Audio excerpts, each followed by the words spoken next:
Intelligent zone. अब हम start करेंगे हमारे जावा के अगले लेक्चर को। तो आज हम ये देखेंगे कि प्रोग्रामिंग लैंग्वेज में कुछ इंपॉर्टेंट टर्म्स होती हैं जिन टर्म्स को हम बार बार सुनते हैं, बार बार यूज करते हैं। तो बेसिकली उन टर्म्स का क्या मीनिंग होता है, क्या उन टर्म्स से हम समझते हैं, वो हम देखेंगे। तो आज जिन टर्म्स को हम डिस्कस करेंगे वो टर्म्स आपने किसी भी प्रोग्रामिंग लैंग्वेज में सुन रखी होती हैं, चाहे आप C++ की बात करें, आप सी की बात करें, आप पाइथन की बात करें या जावा की बात करें। तो हर प्रोग्रामिंग लैंग्वेज में कुछ टर्म्स होती हैं जो हमने बहुत बार सुनी होती हैं। तो आज उन टर्म्स का हम मीनिंग देखने वाले हैं विद एग्जांपल्स। तो हम बात करेंगे कांस्टेंट्स की और वेरिएबल्स की। तो पहले कांस्टेंट्स और वेरिएबल्स क्या होते हैं वो देख लेते हैं। तो सबसे पहले बात आती है कांस्टेंट की। तो कांस्टेंट बेसिकली वो होता है जो कभी चेंज नहीं होता, जो फिक्स होता है। जो फिक्स होता है वो आपका कांस्टेंट है और जिसकी वैल्यू चेंज होती है वो आपका वेरिएबल है। तो एक बार एग्जांपल के साथ डिस्कस कर लेते हैं। तो कांस्टेंट में लिखा हुआ है वैल्यू डज नॉट चेंज, मतलब कि कांस्टेंट वो चीज है जिसकी वैल्यू कभी नहीं बदली जाएगी। अब जब आप अपनी प्रोग्रामिंग लैंग्वेज में यानी कि जावा के अंदर आप कांस्टेंट को यूज करना चाहते हैं, मान लीजिए मैंने कोई कोड बनाया जिसमें मैं किसी कांस्टेंट को यूज करना चाहती हूँ, तो प्रोग्रामिंग लैंग्वेज में कांस्टेंट बनाने के लिए हम एक कीवर्ड का यूज करते हैं और उस कीवर्ड का नाम है फाइनल। ठीक है, तो यानी कि अगर मुझे कहीं भी अपने कोड में किसी कांस्टेंट को यूज करना है और यूज करने से पहले मैं उसे डिक्लेयर करूंगी, तो हम क्या यूज करते हैं, यूज करते हैं एक वर्ड का जिसका नाम है फाइनल। तो कैसे लिखते हैं हम, अगर मैं एग्जांपल की बात करूं तो सबसे पहले मैंने लिखा है फाइनल।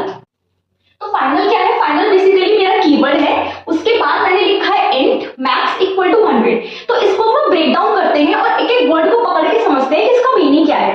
तो अगर जावा के कोड में आप कभी भी कहीं भी कोई कांस्टेंट डिक्लेयर करना चाहते हो, क्योंकि हम सबको पता है कि प्रोग्रामिंग लैंग्वेज की अगर हम बात करें तो कोई भी चीज यूज करने से पहले firstly we have to declare that particular thing. तो यानी कि अगर मुझे कोई कांस्टेंट डिक्लेयर करना है, यूज करना है, तो फर्स्टली मुझे उसे डिक्लेयर करना पड़ेगा।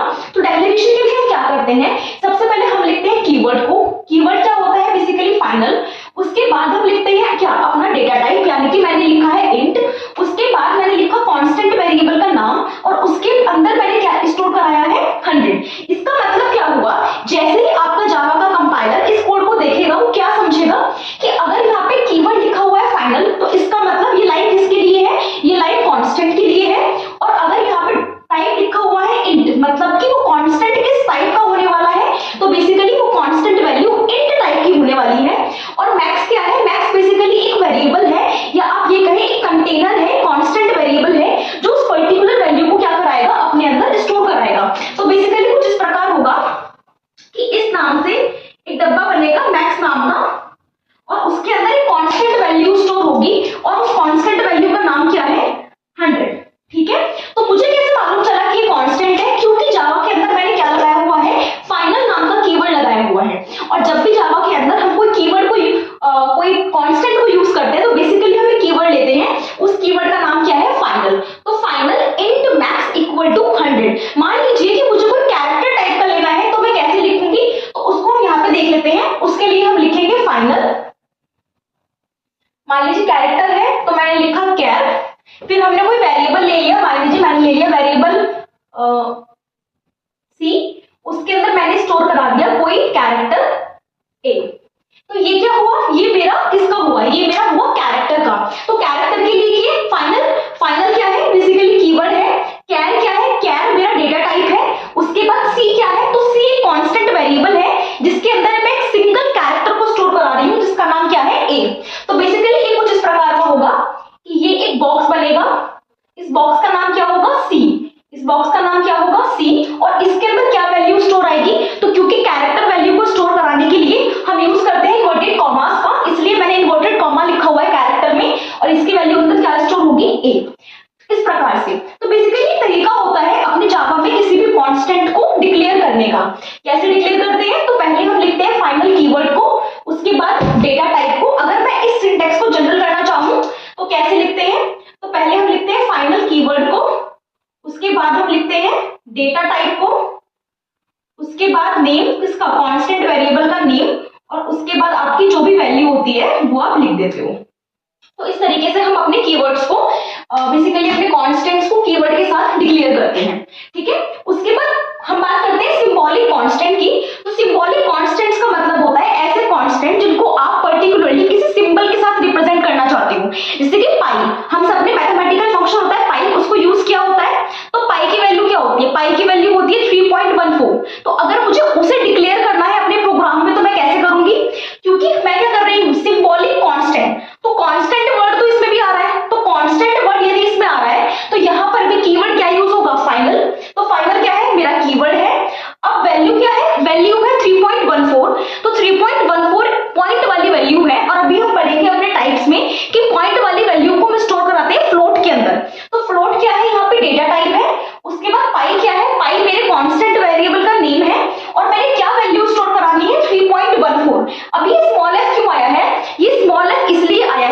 जब भी आप किसी फ्लोटिंग वैल्यू को स्टोर कराओगे तो आप वहां पे स्मॉल f को भी लिखोगे।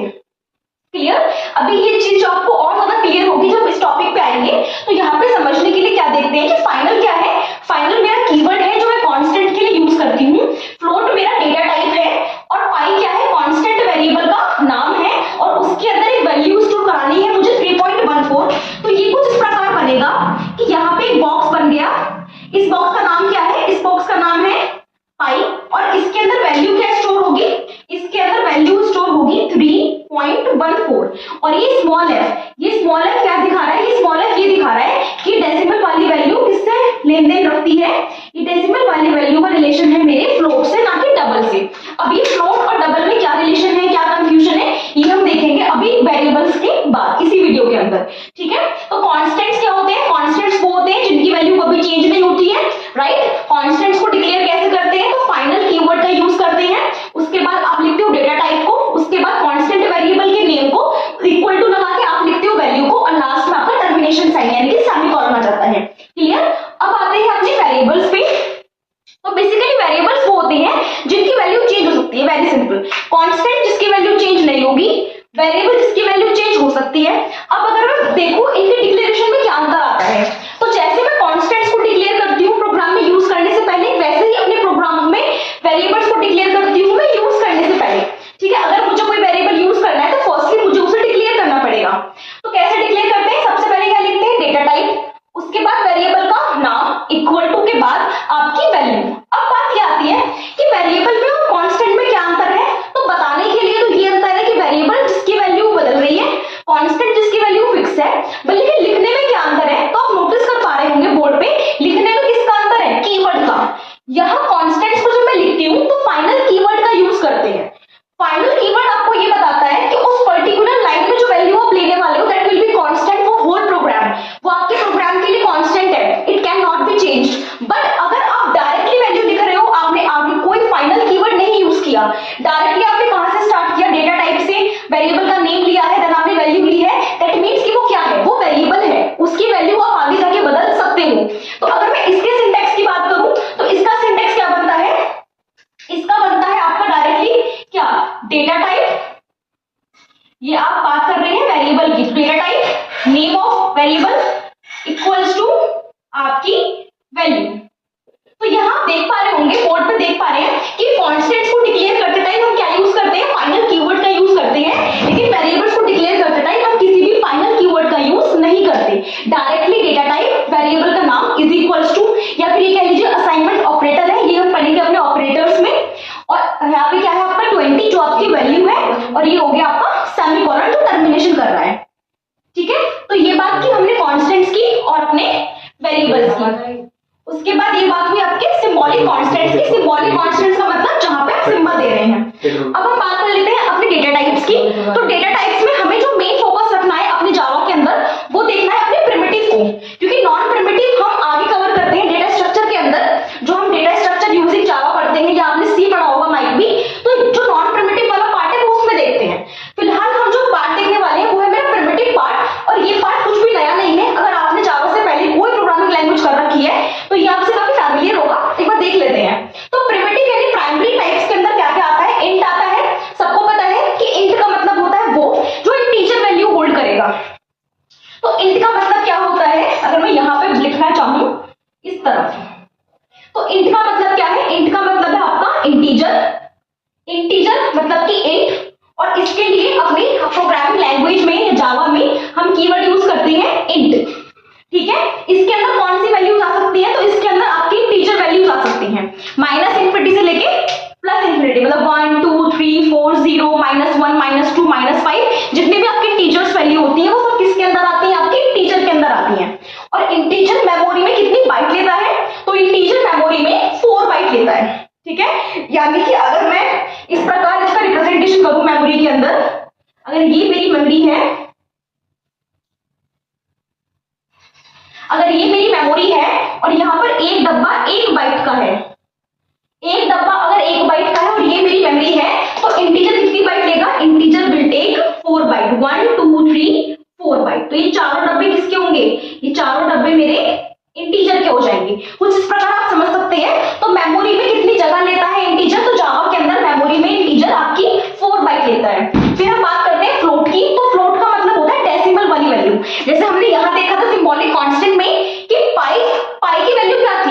पाई की वैल्यू थी 3.14। अब 3.14 है तो उसको मैं किसके अंदर नहीं ले सकती, उसको मैं इंटीजर के अंदर नहीं ले सकती, क्योंकि इंटीजर क्या करेगा, इंटीजर पॉइंट के बाद वाली वैल्यू हटा देगा, खाली 3 कंसीडर करेगा, क्योंकि इंटीजर पॉइंट के बाद वाला डेटा नहीं लेता, राइट। तो मैं किसके अंदर लूंगी, फ्लोट के अंदर। तो फ्लोट के अंदर वो वैल्यू लेते हैं जो डेसिमल वाली वैल्यू आती है। अब क्वेश्चन ये उठता है कि फ्लोट के अंदर भी हम डेसिमल वाली वैल्यू लेते हैं और डबल के अंदर भी, ठीक है।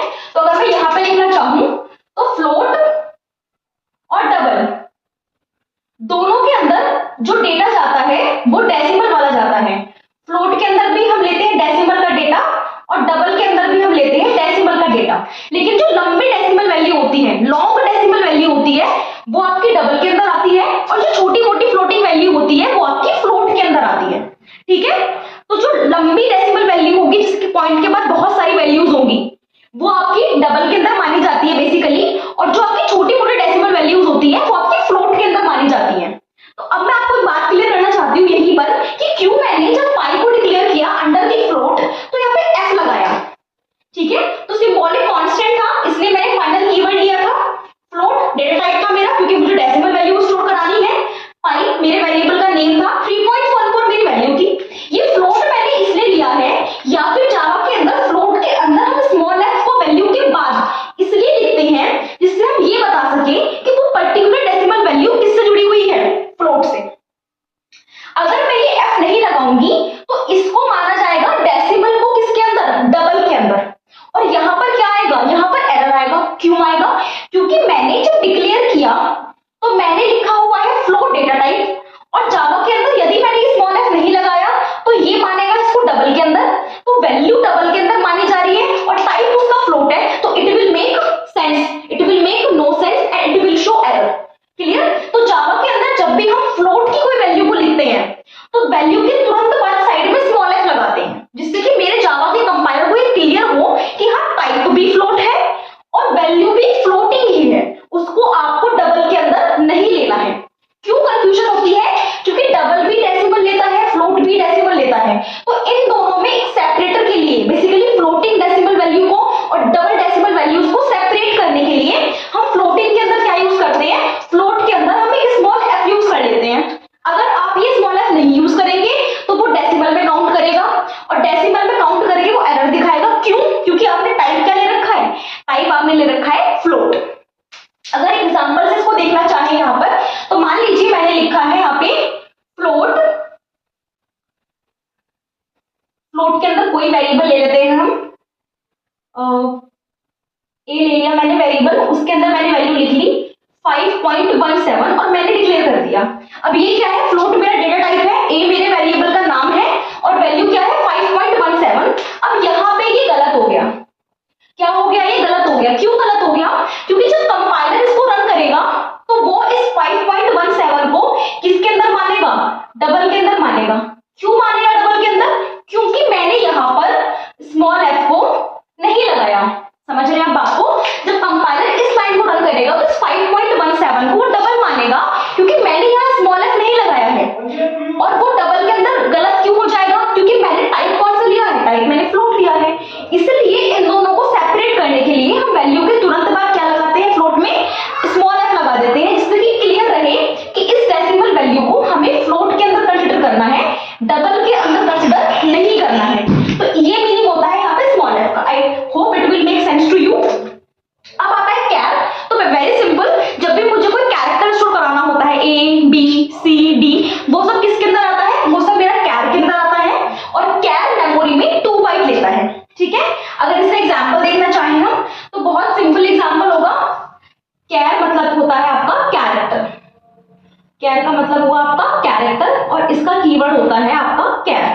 कैसे लिखते हैं इसको, कैर, कोई वेरिएबल बना लेते हैं x नाम का, और उसके अंदर मैंने स्टोर करा दिया आपका a, दिस वन। तो ये क्या है, ये बेसिकली कैर है, क्योंकि मैंने एक सिंगल कैरेक्टर लिया है, सिंगल कैरेक्टर को लिखते हैं सिंगल इन्वर्टेड कॉमा में, तो वो कैरेक्टर होता है, और मैं उसे कहाँ स्टोर कराऊंगी, एक x नाम के वेरिएबल में। एक बात और, ये x यहाँ पर कैरेक्टर नहीं है, ये x यहाँ पर वेरिएबल का नाम है, और ये a यहाँ पर एक कैरेक्टर है, एक वैल्यू है। ये कैरेक्टर क्यों है, ये वैल्यू क्यों इन्वर्टेड कॉमा में, और ये इस साइड लिखा हुआ है ना, तो ये एक वैल्यू है, ये वेरिएबल का नाम है, और कैर यहाँ पर क्या है, डेटा टाइप है। और कितनी मेमोरी बाइट लेता है, ये 2 बाइट लेता है। उसके बाद जो बुलियन होता है, अगर आपको कोई रिजल्ट स्टोर कराना है ट्रू या फॉल्स का, तो आप किसको यूज करते हो, बुलियन को, और बुलियन मेमोरी में सबसे कम बाइट ले रहा है, बेसिकली 1 बिट ले रहा है, राइट। तो ये हुए मेरे प्रिमिटिव, ये आपने पहले पढ़ रखे होते हैं, just to remind the concepts. उसके बाद आता है मेरा नॉन प्रिमिटिव। तो नॉन प्रिमिटिव में क्या है, आपका स्ट्रिंग है, एरे है, क्लास है, ऑब्जेक्ट है। स्ट्रिंग का मतलब क्या होता है, अगर मुझे सीक्वेंस ऑफ कैरेक्टर्स एक साथ चाहिए, जैसे कि अगर मैं बात करूं, यहाँ पर सिर्फ सिंगल कैरेक्टर आ रहा है ना, अब मुझे एक नाम चाहिए अमन, अगर मुझे एक नाम स्टोर कराना है अमन, तो वो कैर के अंदर नहीं आ सकता। क्यों? क्योंकि इसमें 1 2 3 4 कैरेक्टर्स हैं, और यहाँ पर ये कैर एक सिंगल वैल्यू होल्ड कर रहा है। यहाँ पर ये कैर क्या कर रहा है, कैर यानी कि कैरेक्टर जो है डेटा टाइप, वो सिंगल वैल्यू होल्ड कर रहा है। अगर मुझे सीक्वेंस ऑफ कैरेक्टर्स चाहिए, एक प्रॉपर नाम चाहिए, तो मुझे किसका यूज करना पड़ेगा, यहाँ पर स्ट्रिंग का यूज करना पड़ेगा। तो कैसे लिखते हैं हम, स्ट्रिंग, अपने टाइप का नाम स्ट्रिंग, उसके बाद हमारे वेरिएबल का नाम, मान लीजिए एक नाम लेना है मुझे, तो वेरिएबल का नाम मैंने ले लिया नेम, इक्वल्स टू में क्या नाम है, अमन। तो ये इस तरीके से इस नाम को स्टोर करेगा। और स्ट्रिंग को जब लिखते हैं तो हम लिखते हैं डबल इन्वर्टेड कॉमास में, और कैर को जब लिखते हैं तो उस कैर मतलब एक सिंगल कैरेक्टर को जब लिखते हैं तो उसको लिखते हैं सिंगल इन्वर्टेड कॉमास में। तो हमने कांस्टेंट देखा, फाइनल कीवर्ड के साथ लिखते हैं। वेरिएबल्स देखे जिसमें फाइनल कीवर्ड नहीं आ रहा है, बाकी सब कुछ है, डेटा टाइप भी है, नाम भी है, वैल्यू भी है, वो वेरिएबल है। फिर सिंबॉलिक कांस्टेंट, क्यों हम फ्लोट के आगे सिंगल एफ लगाते हैं। टाइप्स देखे, इंट, फ्लोट, डबल, कैर, बुलियन, और आपके कुछ नॉन प्रिमिटिव, और बाकी हम पढ़ते हैं डीएस के अंदर, ठीक है। तो अब हम एक प्रोग्राम बनाते हैं और उस प्रोग्राम से सारी चीजों को वन बाय वन क्लियर करते हैं। अब हम देखेंगे एक प्रोग्राम को। तो अभी हमने कांस्टेंट, वेरिएबल, सिंबॉलिक कांस्टेंट्स को और कुछ डेटा टाइप्स को डिस्कस किया था, तो उन सब का एक कंबाइंड प्रोग्राम हमने स्क्रीन पे बेसिकली बोर्ड पे लिखा है। तो उसको एक बार देख लेते हैं कि इसमें क्या है, ठीक है। इससे हमारा जो कॉन्सेप्ट अभी हमने पढ़ा था वो और क्लियर हो जाएगा। स्टार्ट करते हैं। तो जावा का प्रोग्राम कैसे स्टार्ट करते हैं वो हमने अपने पहले के वीडियोस में देख लिया है, तो उस पर हम बहुत टाइम वेस्ट नहीं करेंगे, डायरेक्टली जो हमारा न्यू डिस्कशन है उसको स्टार्ट करेंगे। तो जैसे कि हमें पता है कि सबसे पहले हम क्लास लिखते हैं, उसके बाद हम अपना क्लास का नेम लिखते हैं। तो डेटा टाइप और डेमो, ये पूरा मेरा क्लास नेम है, और हमने डिस्कस कर रखा था कि क्लास का जो नेम है उसका हर एक लेटर क्या होता है, कैपिटल होता है, तो वो आप देख सकते हैं। फिर पब्लिक लिखते हैं, पब्लिक बेसिकली पब्लिक एक्सेस के लिए होता है। Static, void main, string args, ये दोनों लाइंस क्या है, ये हमने अपने पहले की वीडियोस में डिस्कस कर लिया है। अब ये क्या है, ये हमारा कमेंट है। मैंने आपको बताया था कि जब भी हम कोड लिखते हैं तो बेसिकली हम वहाँ पे कमेंट मेंशन करते हैं, single line comment, multi line comment. वो कमेंट इसलिए होता है जिससे कि अगर मेरे बाद, अगर मैंने कोई कोड लिखा है और मेरे बाद कोई और उस कोड को पढ़ेगा, तो वो उस कमेंट को देख के समझ सकता है कि बेसिकली उन लाइन्स ऑफ कोड में मैंने क्या लिखा हुआ है। तो ये मैंने कमेंट दिया है वेरिएबल्स का, कॉन्स्टेंट्स का और आउटपुट का, ठीक है। अब यहाँ से स्टार्ट करते हैं डिस्कशन को। तो ये क्या किया है मैंने, अच्छा पहले हम ये देखते हैं, यहाँ पे कमेंट क्या लिखा हुआ है, वेरिएबल। दैट मीन्स कि ये सारे क्या हैं, ये सारे मेरे वेरिएबल्स हैं। तो दो तरह से आप इस बात को समझ सकते हैं कि ये मेरे वेरिएबल हैं। पहला तरीका कि मैंने कमेंट लिखा हुआ है, कमेंट देख के आप समझ पा रहे हैं कि भाई दीज आर द वेरिएबल्स। दूसरा तरीका ये है कि इनमें से किसी के भी आगे फाइनल कीवर्ड का यूज नहीं किया है, राइट। मैंने इंट, कैर, फ्लोट, डबल, बुलियन, किसी के भी आगे कोई फाइनल कीवर्ड का यूज नहीं किया है। और अभी अपन डिस्कशन में देखा था कि जब जब आप कांस्टेंट का यूज करते हो तो फाइनल कीवर्ड आता है, और अगर फाइनल कीवर्ड नहीं है दैट मींस कि ये सब क्या है, वेरिएबल्स हैं, ठीक है। तो इसको रिप्रेजेंट किया है मैंने यहाँ पे। तो यहाँ के बाद हम यहाँ पर भी देखते चलते हैं। तो सबसे पहले क्या लिखा हुआ है, इंट। बेसिकली कैसे लिखते हैं वेरिएबल्स को, अगर मैं यहाँ पे एक अंडरस्टैंडिंग के लिए बनाना चाहूँ तो वेरिएबल्स को डिक्लेयर कैसे करते हैं। तो सबसे पहले लिखते हैं डिक्लेरेशन के लिए हम डेटा टाइप। सबसे पहले हम क्या लिखेंगे, डेटा टाइप। उसके बाद वेरिएबल का क्या लिखेंगे, नेम, कि कौन सा नेम वेरिएबल का होने वाला है। फिर हम लगाते हैं इक्वल टू या बोले तो असाइनमेंट ऑपरेटर। उसके बाद हम लगाते हैं अपनी वैल्यू क्या स्टोर करानी है, फिर लगाते हैं सेमीकोलन। तो ये बेसिकली सिंटैक्स होता है इसको, वेरिएबल को अपने प्रोग्राम में डिक्लेयर करने का। इन सभी वेरिएबल्स को इसी सिंटैक्स के अकॉर्डिंगली मैंने आप देखोगे डिक्लेयर किया है। डेटा टाइप यानी कि इंट क्या है, मेरा डेटा टाइप है। एज क्या है, एज मेरे वेरिएबल का नाम है। इक्वल टू के बाद 21 क्या है, वैल्यू है, ठीक है। उसके बाद मैंने कैर लिया है। तो कैर क्या है, कैर अगेन एक हमारे डेटा टाइप का नाम होता है, इसके अंदर एक सिंगल कैरेक्टर स्टोर होता है। ग्रेड क्या है, ग्रेड मेरे वेरिएबल का नाम है। और ए अगेन क्या है, ए मेरा एक सिंगल कैरेक्टर है जो एक वैल्यू के तौर पे काम कर रहा है। और मैंने आपको बताया था कि जब जब आप सिंगल कैरेक्टर की बात करते हो तो इट विल कैसे लिखते हैं उसको, सिंगल इन्वर्टेड लिखते हैं, राइट। तो उसके बाद हमने फ्लोट लिया, तो फ्लोट अगेन क्या है, फ्लोट मेरा डेटा टाइप है।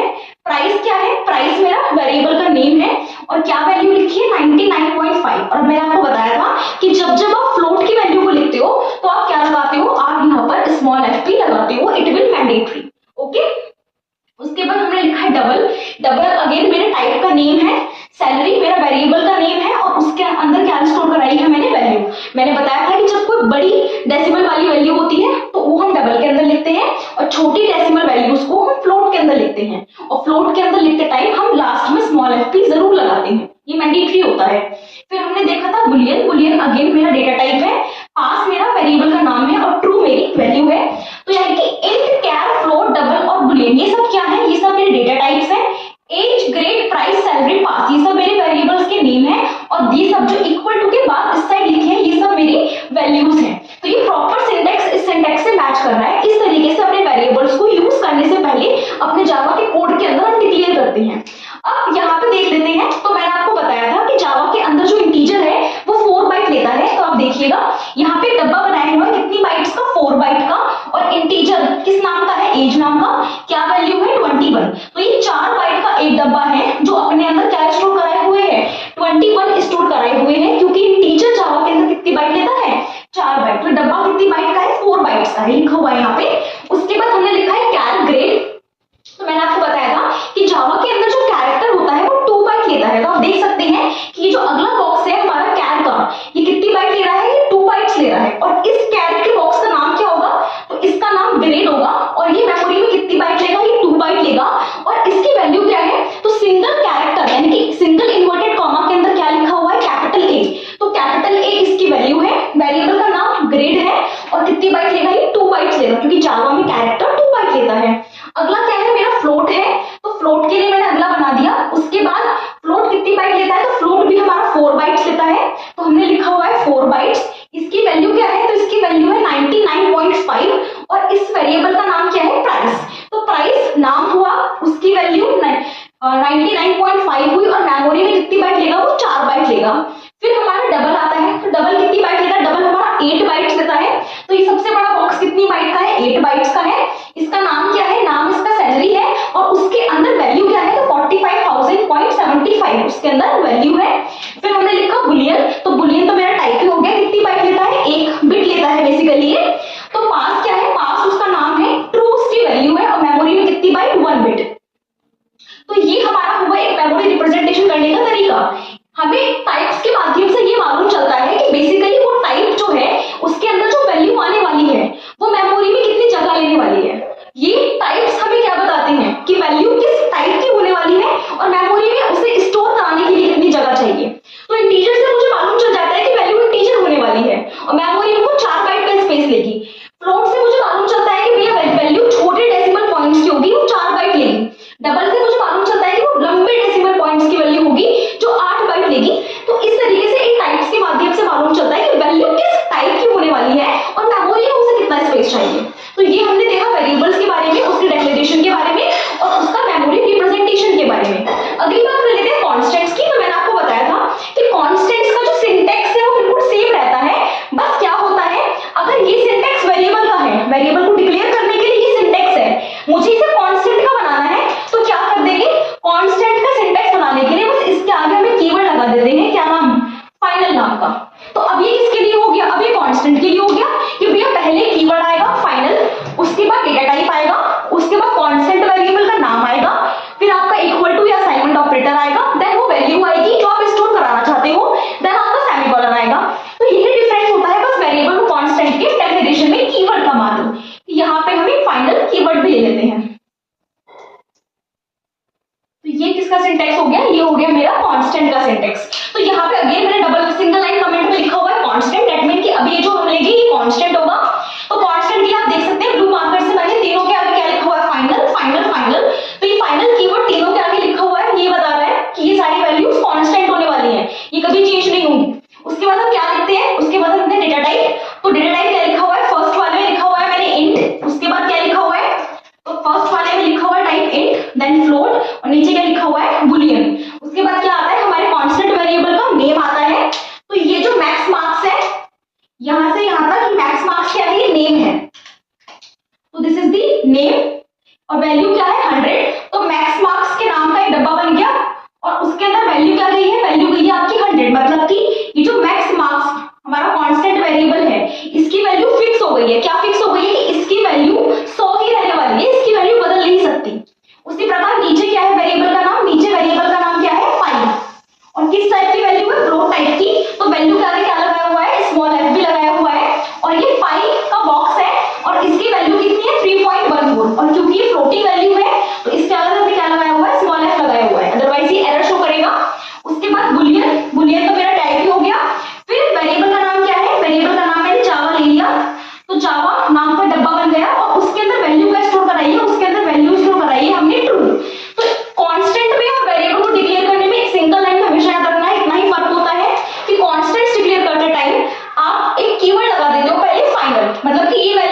यहाँ पे डबल इन्वर्टेड कॉमा शुरू हो रहा है, यहां से लेकर यहां तक हमारा डबल इन्वर्टेड कॉमा जा रहा है। क्या लिखा हुआ है इसके अंदर? इसके अंदर लिखा हुआ है एज इक्वल टू और बाद में क्या है? स्पेस है। तो यानी कि क्या प्रिंट होगा स्क्रीन पे? एज इक्वल टू और स्पेस। तो बीच में क्या आएगा? बीच में स्पेस भी आएगा। उसके बाद क्या लिखा हुआ है? Plus age. इसका मतलब क्या हुआ? मैंने बता रखा है ये प्लस क्या है। ये प्लस बेसिकली कंकैटिनेशन के लिए होता है, राइट? कंकैटिनेशन का मतलब कि ये इसको और इसको आपके आउटपुट स्क्रीन पे जोड़ के दिखाएगा। हमने अपनी प्रीवियस वीडियो में बात डिस्कस कर रखी है बहुत डिटेल में, आप उनको चेकआउट कर सकते हैं, राइट? तो प्लस क्या है? प्लस कंकैटिनेशन के लिए है। एज के अंदर जो वैल्यू है वो और इसको, अच्छा इसको एज इट इज प्रिंट किया क्योंकि डबल इन्वर्टेड कोट्स में था, तो ये एज इट इज प्रिंट हुआ एज इज इक्वल्स टू यहाँ पे स्पेस। अब हमने क्या लिखा है? एज। तो एज एक वेरिएबल का नाम है, इसके अंदर जो वैल्यू है वो हमारी प्रिंट होगी। तो एज के अंदर क्या है? तो एज क्या है? वेरिएबल। और एज के अंदर क्या लिखा हुआ है? 21। तो क्या प्रिंट होगा यहाँ पर? 21। तो ये स्क्रीन पर कुछ ऐसा दिखेगा, एज इक्वल टू स्पेस, मुझे यहां से मिल गया एज। एज मतलब ये जो एज है ये क्या है? ये वेरिएबल का नाम है। यहाँ पे वेरिएबल का नाम एज था, इसके अंदर क्या वैल्यू है? 21, वो प्रिंट हो गई। तो ये हमारा और प्लस इन दोनों को जोड़ के प्रिंट कराने के लिए होता है। ये पूरा कैसे प्रिंट होता है ये हमने अपनी प्रीवियस वीडियोस में ऑलरेडी बहुत अच्छे से डिस्कस किया हुआ है, you can check out there. Next आता है अगेन हमारा, ये भी बिल्कुल सेम ही है। कैसे? यहाँ पे डबल इन्वर्टेड कोट्स में क्या क्या लिखा हुआ है? तो ग्रेड इक्वल टू और ये स्पेस, ये किसके अंदर है? डबल इन्वर्टेड कोट्स के अंदर है। तो बेसिकली जावा इसको पूरा एज ए स्ट्रिंग लेगा, तो क्या प्रिंट होगा स्क्रीन पे? और ln लगा हुआ था तो कंट्रोल आएगा नेक्स्ट लाइन पे। तो ग्रेड इक्वल टू और space, grade equal to space, यहाँ पे स्पेस, ये पूरा हमारा ऐसा ट्रीट हुआ एज ए स्ट्रिंग। उसके बाद ग्रेड, तो ये ग्रेड क्या है? ये ग्रेड वेरिएबल का नेम है। इसके अंदर क्या वैल्यू है? इसके अंदर वैल्यू है ए। यहाँ पे क्या प्रिंट होगा? ए। और ये प्लस बेसिकली कंकैटिनेशन के लिए है कि इस वेरिएबल के अंदर की वैल्यू और ये पूरा एज अ स्ट्रिंग को आप जोड़ के स्क्रीन पे दिखाना चाहते हैं, ठीक है? तो ये हमारा प्रिंट हुआ ग्रेड इक्वल टू ए। अगली बात कर लेते हैं, अगला भी हमारा सेम ही होगा। डबल इन्वर्टेड कोट्स में क्या है? प्राइस और हमारा इक्वल टू और हमारा स्पेस। तो प्राइस इक्वल टू और स्पेस, ये पूरा किसके अंदर है? डबल इन्वर्टेड कोट में, तो it will as a string. तो क्या लिखेंगे यहाँ पे? प्राइस इक्वल टू और स्पेस और प्राइस। प्राइस क्या है यहाँ पे? ये वेरिएबल का नाम। क्या वैल्यू है इसके अंदर? तो प्राइस के अंदर हमने क्या वैल्यू ली है? 99.5। तो यहाँ पे क्या आएगा? 99.5। और ये प्लस किसके लिए है? इन दोनों को कंकैटिनेट करने के लिए, जोड़ के दिखाने के लिए। उसके बाद अगेन ln लगा हुआ था तो कंट्रोल आएगा नेक्स्ट लाइन पे। क्या लिखा हुआ है डबल इन्वर्टेड कोट्स में? Salary equal to space. तो यानी कि सैलरी इक्वल टू और स्पेस आपका प्रिंट होगा यहां से। फिर ये प्लस अगेन फॉर कंकैटिनेशन के लिए सैलरी। सैलरी वेरिएबल के अंदर क्या वैल्यू लिखी हुई है? 45,000.75। तो क्या प्रिंट होगा? 45,000.75। ये एज इट इज प्रिंट होगा आपका, ठीक है? इसी तरीके से हमारी बाकी सारी वैल्यूज प्रिंट होंगी। यहाँ पे ये पास इक्वल टू स्पेस लेगा as a string. Pass variable के अंदर क्या वैल्यू है हमारी? ट्रू, वो प्रिंट होगा। फिर इन वेरिएबल्स के अंदर मैक्स, मार्क्स, फाइल और जावा के अंदर जो वैल्यूज हैं जो हमने एज अ कांस्टेंट यूज करी थी प्रोग्राम में, वो हमारी प्रिंट होगी। तो ये मैंने 3-4 आपको करा दिए, बाकी के 3-4 आप खुद ट्राई करेंगे तो आपको आ जाएगा। ओके, अब बढ़ते हैं अपने अगले टॉपिक की तरफ। कांस्टेंट वेरिएबल डेटा टाइप्स के बाद और प्रोग्राम के बाद अब हम देखेंगे अब हमारे नेक्स्ट टॉपिक टाइप कास्टिंग को। तो टाइप कास्टिंग का पहले हम ये देखते हैं कि मीनिंग क्या होता है, उसके बाद उसके टाइप्स क्या होते हैं और फिर कुछ एग्जांपल्स के साथ उसको डिस्कस करेंगे। तो टाइप कास्टिंग बेसिकली क्या होता है? अगर आप एक डेटा टाइप की वैल्यू को दूसरे टाइप में कन्वर्ट करते हो उसको हम बोलते हैं टाइप कास्टिंग। आई रिपीट, अगर आप एक डेटा टाइप की वैल्यू को दूसरे में कन्वर्ट करते हो तो वो टाइप कास्टिंग कहलाता है। टाइप कास्टिंग आपकी 2 टाइप्स की होती है, इम्प्लिसिट और एक्सप्लिसिट। दोनों में क्या अंतर होता है? अगर मैं एक स्मॉल टाइप वेरिएबल को बड़े टाइप में बना रही हूँ तो वो मेरा इम्प्लिसिट है, ये मेरा ऑटोमेटिकली हो जाता है। लेकिन अगर मैं एक बड़े टाइप को स्मॉल बना रही हूँ तो वो मेरा एक्सप्लिसिट होता है, उसको मुझे करना पड़ता है। एग्जाम्पल के साथ देखते हैं। सबसे पहले टाइप कास्टिंग का मीनिंग क्या है? तो वन डेटा टाइप, एक डेटा टाइप को कन्वर्ट करना एक अनदर डेटा टाइप में, राइट?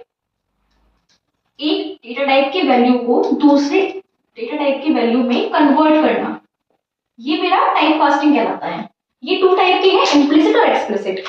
तो इम्प्लिसिट में क्या होता है, सबसे पहली बात इम्प्लिसिट ऑटोमेटिक होता है, यानी कि प्रोग्राम में प्रोग्रामर को कोई अलग से इसकी लाइन ऑफ कोड नहीं लिखना पड़ता या कुछ अलग से नहीं करना पड़ता, ये ऑटोमेटिकली हमारा जो कंपाइलर होता है वो कर देता है।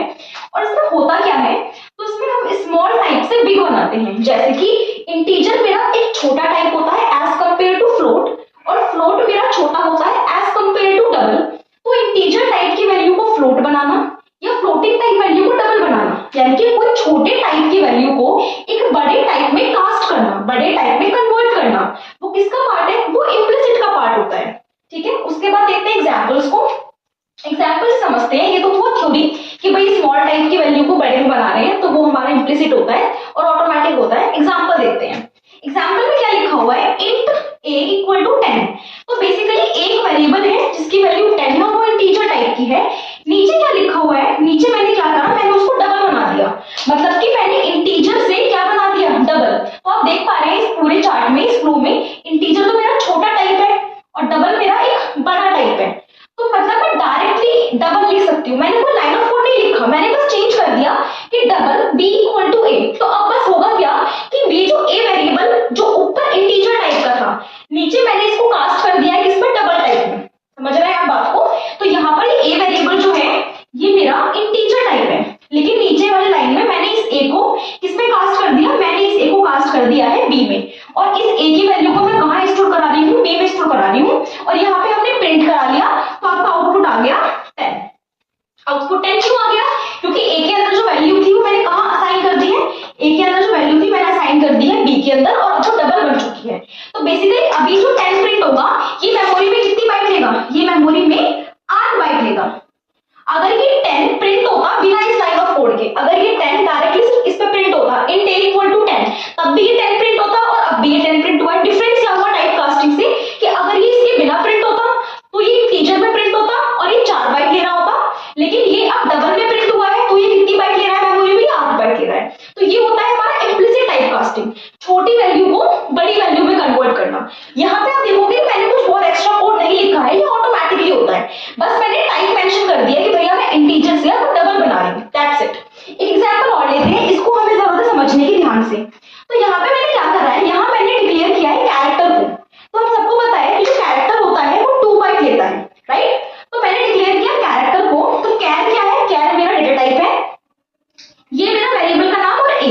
तो बेसिकली यहाँ पर एक वैल्यू है a जो कैरेक्टर टाइप की है। तो अगर मैं इस लाइन ऑफ कोड की बात करूं तो यहाँ पर ये a जो है वो 2 बाइट में है। 2 बाइट में क्यों है, क्योंकि a कैर के अंदर आ रहा है। उसके बाद मैंने क्या किया, उसके बाद मैंने एक डेटा टाइप लिया, किस टाइप का, इंटीजर टाइप का। इंटीजर लिया और वेरिएबल का नाम क्या है, वेरिएबल का नाम है आस्काई, और उसके अंदर मैं जो ch की वैल्यू है वो स्टोर करा रही हूँ। तो यहाँ पर कुछ प्रकार है कि ये मेरा एक ch है, इस ch के अंदर क्या पड़ा हुआ है a, और इस ch का डब्बा 2 बाइट का है। 2 बाइट का क्यों है ch का डब्बा, क्योंकि ये कैरेक्टर के अंदर आ रहा है इसलिए। नीचे क्या किया, नीचे मैंने बनाया इंटीजर टाइप का एक डब्बा और उसके अंदर क्या है, आस्काई। तो एक डब्बा बना इंटीजर टाइप का, किस नाम का, आस्काई नाम का। अब ये डब्बा किस नाम का है, आस्काई नाम का, इंटीजर टाइप का है। तो ये कितनी बाइट का डब्बा है, ये डब्बा है 4 बाइट का। और मैं इसके अंदर क्या स्टोर करा रही हूँ, तो जो वैल्यू कैरेक्टर के अंदर है वो वैल्यू इसके अंदर असाइन कर रहे हैं हम। तो कैर के अंदर, कैरेक्टर के अंदर क्या है, a, बट ये a इसके अंदर नहीं आ सकता, क्यों, क्योंकि a हमारा कैरेक्टर है और ये आस्काई का जो डब्बा है ये इंटीजर टाइप का है, इसलिए इस a को एज इट इज हम इसमें नहीं लिख सकते। इस a का जो आस्काई कोड होगा, जो आस्काई वैल्यू होगी वो इसके अंदर आएगी, विच इज 65।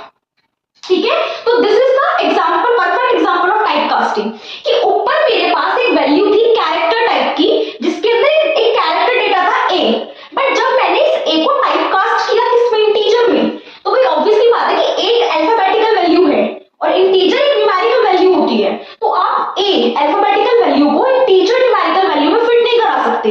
तो यहाँ पर क्या आएगा, यहाँ पर इसका आस्काई कोड आएगा, और आस्काई कोड क्या आएगा, 65।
वैल्यू है 7.5 और f मैंने आपको बता ही दिया था कि f हमारी फ्लोटिंग वैल्यूज में आता है। अब नीचे हमने क्या किया है, हमने दोबारा एक बॉक्स, ये क्योंकि x किसका पार्ट है, फ्लोट का, उसके बाद हमने एक डब्बा बनाया y नाम का। ये डब्बा किस नाम का है, y नाम का डब्बा है। ये हमें लिखना पड़ता है कि हमारा जो x वेरिएबल है, वेरिएबल का नाम जिसको मुझे टाइपकास्ट करना है, जिसको मुझे कन्वर्ट करना है वो, और उसके बाहर ब्रैकेट में जिसमें मुझे कन्वर्ट करना है। तो मुझे x को कन्वर्ट करना है, x को, क्योंकि x फ्लोट है और मैं चाहती हूं कि x इंट बन जाए। तो पहले मैं लिखूंगी वो वेरिएबल जिसको मुझे टाइपकास्ट करना है, उसके अंदर ब्रैकेट में यहाँ पे वो टाइप जिसमें मैं करना चाहती हूँ। तो मैं चाहती हूँ कि x जो फिलहाल मेरा फ्लोट है वो क्या बन जाए, वो मेरा इंट बन जाए। तो इस तरीके से इस सीक्वेंस को हमें लिखना पड़ता है यहाँ पे। तो x क्या था, फ्लोट था। जब x फ्लोट था ऊपर वाले लाइन ऑफ कोड में, तो उसकी वैल्यू क्या थी, 7.5। बट इस कोड से मैंने क्या बना दिया, उसको इंट बना दिया। तो यहाँ पर अब जो वैल्यू आएगी वो आएगी ओनली एंड ओनली 7। तो क्या किया कि x को मैंने टाइपकास्ट कर दिया किसमें, इंट में, और जो टाइपकास्ट हुई हुई वैल्यू है, जो मेरा वैल्यू है वो कहां जाएगा, वो जाएगा किसके अंदर, y के अंदर। तो ये जो है ये x इसको दिखा रहा है कि x की वैल्यू 7.5 है, और जब मैंने उसे टाइपकास्ट कर दिया y में तो एक न्यू वेरिएबल बना y, और वहां पे क्या आया, वहां पे x का इंटीजर वाला पार्ट जाएगा विच इज 7। तो 7 मेरा यहां पर आ गया। अगर एक और एग्जांपल ले हम यहां पर, तो मान लीजिए हमने वैल्यू ले ली फ्लोट, वेरिएबल का नाम मैंने ले लिया q, और इसके अंदर है 4.75। ये मेरा फ्लोट है। अगर मुझे इसे टाइपकास्ट करना है तो हमने इस फ्लोट को मैं कन्वर्ट करना चाहती हूँ इंटीजर में। तो किस में कन्वर्ट करना चाहती हूँ मैं, इंटीजर में। एक न्यू वेरिएबल मैं ले लूंगी r। उसके बाद यहाँ पे हम क्या लिखते हैं, यहाँ पे मुझे किस वेरिएबल को टाइपकास्ट करना है, तो मुझे q को टाइपकास्ट करना है ना। तो q ब्रैकेट में, q को मैं क्या चाहती हूँ, वो फ्लोट है, वो क्या बन जाए, वो इंट बन जाए। तो ब्रैकेट में क्या ले लेंगे हम, इंट। तो ब्रैकेट में हम क्या लेंगे, ब्रैकेट में हम लेंगे इंट। तो ये जो q है इसकी वैल्यू क्या है, 4.75 है। लेकिन जब ये q इंट में टाइपकास्ट हो गया, क्या बना, r बना। तो इस r की वैल्यू क्या आएगी, इंटीजर आएगी। तो इस r की वैल्यू क्या आएगी, खाली 4 आएगी। इस तरीके से टाइपकास्ट करते हैं एक्सप्लिसिट के अंदर। उसके बाद यहाँ पर ये एग्जांपल क्या दिखा रहा है कि हमारे पास एक इंटीजर है। तो हमारे पास इंटीजर यानी कि इंट टाइप का डेटा है। वेरिएबल का नाम क्या है, नम। तो नम मेरा वेरिएबल का नाम है, तो ये हो गया नम। और इस नम के अंदर क्या है, इस नम के अंदर 66 है। ओके, कोई दिक्कत नहीं है। अब इस नम को, इस इंटीजर वाली वैल्यू को मैं टाइपकास्ट कर रही हूँ कैरेक्टर में, क्योंकि इंटीजर क्या है, इंटीजर बड़ा है, वो 4 बाइट ले रहा है और कैरेक्टर 2 बाइट ले रहा है। तो हम इसे टाइपकास्ट कर रहे हैं। तो क्या लिया हमने, हम किस में टाइपकास्ट कर रहे हैं, कैरेक्टर में। तो क्या लेंगे, कैरेक्टर डेटा टाइप, एक न्यू वेरिएबल ch2। तो कैर टाइप का एक न्यू वेरिएबल आ गया ch2, ये आ गया ch2। अब क्या लिखते हैं, इक्वल टू के बाद जिस वेरिएबल को टाइपकास्ट कर रहे हैं उस वेरिएबल का नाम, और उसके ब्रैकेट में आप किसके अंदर टाइपकास्ट कर रहे हो, उस डेटा टाइप का नाम। तो कैर कर क्या रहे हैं, इस नम नाम की वेरिएबल को टाइपकास्ट कर रहे हैं कैरेक्टर में। अब प्रॉब्लम क्या है कि नम तो इंटीजर टाइप का है और मैं उसको टाइपकास्ट कर रही हूँ कैरेक्टर में। अब नम के अंदर तो न्यूमेरिक डेटा है और कैरेक्टर के अंदर डेटा आता है कैरेक्टर वाला, यानी कि अल्फाबेटिकल डेटा, ये न्यूमेरिकल वैल्यू नहीं ले सकता। तो अगेन इसका जो ASCII इक्विवेलेंट होगा, 66 का इक्विवेलेंट ASCII क्या है, b। तो ये 66 ना स्टोर करके क्या स्टोर करेगा, ये स्टोर करेगा यहाँ पर b। तो आपको इसके लिए ASCII वैल्यूज पता होनी चाहिए बेसिकली वो क्या होती है। तो यहाँ पर हमने क्या लिया, नम एक वेरिएबल था इंटीजर टाइप का जिसका वैल्यू 66 थी, लेकिन जब उस नम को टाइपकास्ट किया कैरेक्टर में तो वो उसकी इक्विवेलेंट ASCII कैरेक्टर को रिप्रेजेंट करेगा, जो क्या है मेरा b। ये बिल्कुल इसकी तरह था। यहाँ पे हमने कैरेक्टर को टाइपकास्ट किया था इंटीजर में, तो कैरेक्टर a था, और जब उसको मैंने इंटीजर में टाइपकास्ट किया तो उसका इक्विवेलेंट कैरेक्टर कांस्टेंट आया 65। यहाँ पे उसका उल्टा किया है। तो ये होता है टाइपकास्टिंग इम्प्लिसिट और एक्सप्लिसिट। ये ऑटोमेटिक है और ये मैनुअली है। तो आज की वीडियो के लिए इतना ही, मिलते हैं अपनी नेक्स्ट वीडियो में। तब तक के लिए थैंक यू, स्टे कनेक्टेड।